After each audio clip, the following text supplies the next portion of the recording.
Why our police is remaining quiet and action is being taken from Meghalaya? At that time, our police seemed to say that it is no more Karbi Anglong like that. How true it is?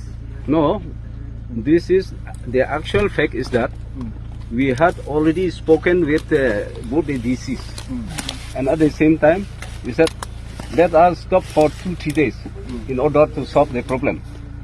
Whereas before the consultation of the general public over here, they already started the harvesting, and because of the reason the question, the trouble arise. And during that time we said, first and foremost, let us go and consult. But they could not wait, and they came in general. That's why the people of this area, they church actually started from here. They started from here, and they came in crowd.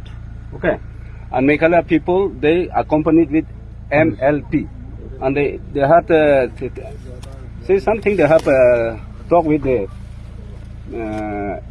battalion and so on. Okay, but actually they could not control, so they started a scuffle or chasing each other.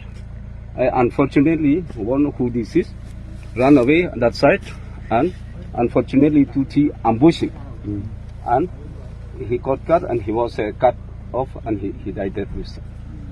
That's possible. The spot itself, and many of them got injured. Many. Many, and some already taken. They were in the hospital, and some are hospitalized. Poso solo tu Yeah, yeah. The wife, the brother of that deceased son. And if you want to come and see, you can see very good area, no? Scenic beauty is there. Yeah. You talk tanks and Everything.